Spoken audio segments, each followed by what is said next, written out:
But the Bible tells me that the world is 6,000 years old. The word is either sufficient or it is not. The sociology of religion in the West. Stephen B. Johnson, Unitarian minister. Dominant religions in this town. Baptist, Mormon, they're everywhere, you know. It's not just Salt Lake. They're all over. They're like jam on toast down here. The Mormon church is a little different thing going on that still irritates some folks. Doug Laws, state ecclesiastical leader for the Mormon church. That is that we absolutely believe that God still speaks to man. We don't think that it happened and some folks wrote it in the Bible. God speaks to us today, and we believe that. We believe that the prophet of the church is the authority to receive inspiration and revelation from God. So the spectrum would be on the left side of that panel. So far to the left that I'm probably sitting by myself is me and the Unitarian Church. Now, Unitarians are, by and large, humanists, many of whom are atheists. I mean, we're hardly sure we're a religion. And to my right on that panel, to his credit, Father Roger, Catholic priest. God bless him. He did not equivocate at all when this happened. He hosted the vigil for Matthew that night. I was really jolted on because, you know, when we wanted to do the vigil, we wanted to get other ministers involved, and they were not going to get involved. They were like, we're going to stand back and wait to see which way the wind is blowing. That angered me immensely. We're supposed to stand out as leaders, and I thought, wow, what's going on here? God has set boundaries, and our responsibility is to learn. So you study Scripture. You look to your leaders, then you know what the bounds are. Now, once you kind of know what the bounds are, then you can get a feel for what's out of bounds. There was a proclamation that came out on the family. The family is defined as one woman, one man, and children. That's about as simple as you can make it. There is no sexual deviation in the Mormon Church. No leniency. We just think it's out of bounds. I warn you, you will be mocked. You will be ridiculed for the singularity of your faith. But you let the Bible be your guide. It's in there. It's all in there. The Christian pastors, many of the conservative ones, were silent on this. Conservative Christians use the Bible to tell the rest of the world, well, it says here in the Bible, and most Americans believe, and they do, that the Bible is the Word of God. So how are you going to fight that? I'm a biblicist, which means that the Word doesn't need me to be true. The Bible doesn't need me to be true. The Bible is true whether I believe it or not. The Word is either sufficient or it is not. I arrived in Laramie on September 15th. I looked around, tumbleweed, cement factory, and I asked myself, what the hell am I doing in Wyoming? Well, 3 weeks later, I found out what the hell I'm doing in Wyoming. I had breakfast this morning with university student Zubaydah Ullah. She's an Islamic feminist who likes to do things her own way. I've lived in Laramie since I was 4.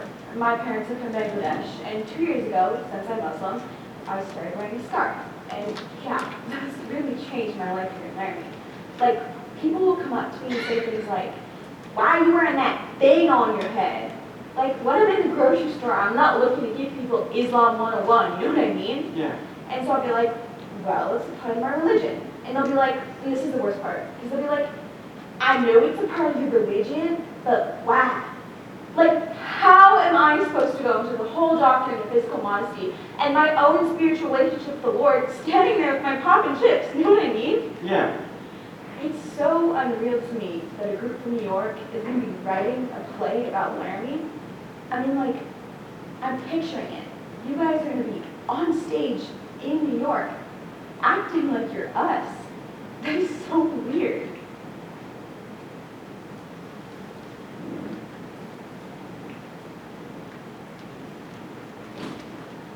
Hello. Hi, my name is Amanda Granich, and I'm here with the theater company. I was wondering if I could speak with your husband, the Reverend, for a little bit, just on his thoughts about the recent events. Oh, well, I don't think I want to talk to you. He has very biblical views about homosexuality. He doesn't condone that kind of violence, but he doesn't agree with that kind of lifestyle, you know? And he was just bombarded by the press, and the media's just been terrible about this whole thing. Oh, I completely understand it. Must have just been horrible. Yes, I think we're all just hoping this goes away. Is there a chance I could talk to him just briefly?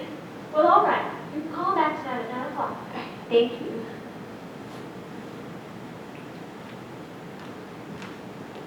Today, me and Barbara went to the Fireside Bar, which was the last place Matthew's seen in public. The Fireside definitely seems like a college bar with a couple of pool tables in the back and a stage area for karaoke. Although the few late afternoon regulars are hardly the college crowd. First person we talked to was Matt Mickelson, the owner. My great-great-grandfather moved here in 1862, building Laramie's first opera house. It was called the Old Blue Front. And in 1870, Lucia Grandma Swain cast the first woman's ballot in any pre-election in the world. That's why Wyoming's the equality state.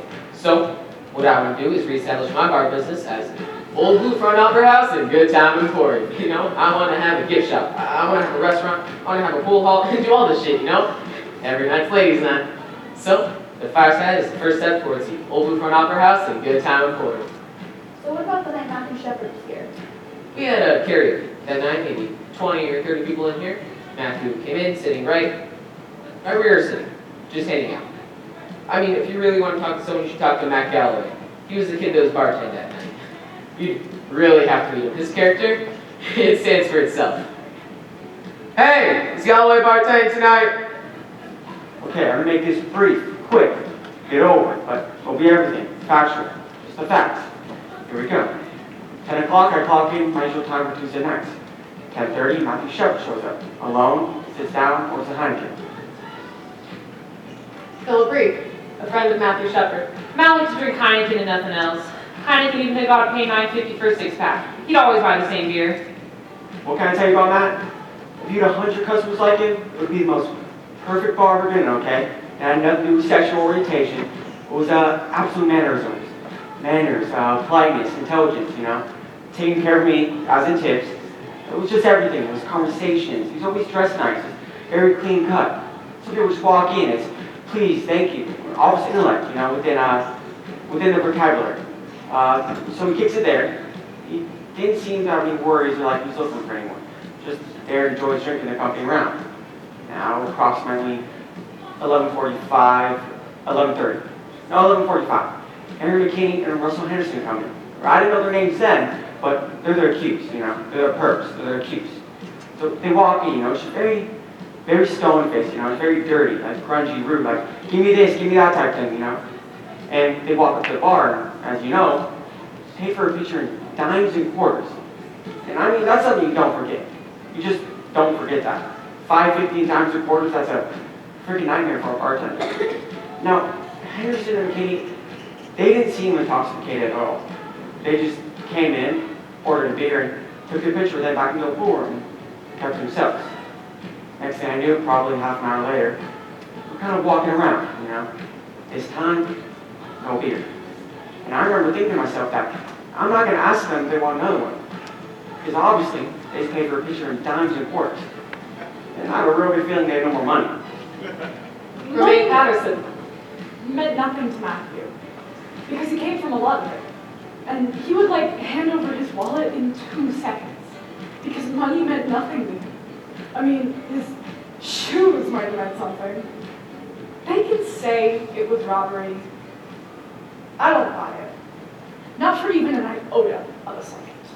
Then a few moments later, I look over, and Aaron and Russell have been talking to Matthew Shepard. Aaron said that a guy walked up to him and said that he was gay and wanted to get with Aaron and Russ. Kristen Price, girlfriend of Aaron McKinney. And that he got aggravated with him, told him that he was straight and didn't want anything to do with him and walked away. He said that that's when he and Russell went to the bathroom and decided to pretend that they were gay to get him in the truck and rob him. Okay, no. They stated that Matt approached them, right? That he came on to them. I absolutely, positively disbelieve and refute that statement 100%. Refute it. Okay, I'm going to give you 2 reasons why. 1, character reference. Why would he approach them? You know, why them? He wasn't approaching anyone else in that bar that night. They say he's gay, right? He's a flaming gay.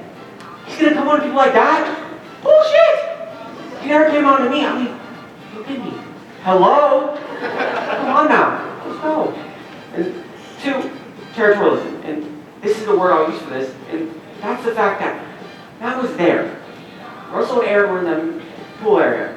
Upon their first interaction, they were in Matt's area, the area that Matt had been seen all night. So, who approached you by that?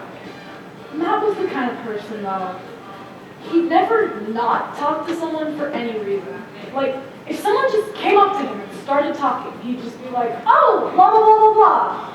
You know? And he just had no problem striking up a conversation with anybody. Matt did feel lonely a lot of times. And me knowing that and knowing how gullible Matt could be, he would have walked right into it. The fact that he was at the bar alone, without any friends, made him that much more vulnerable. So, the thing is, and this is what I'm testifying to, because, I'm basically the key eyewitness in this case. Basically what I'm testifying to is that I saw Matthew. I saw two individuals leave with Matthew. I didn't see their faces, but I saw the back of their heads. And at the same time, Russell and Aaron, they were no longer around.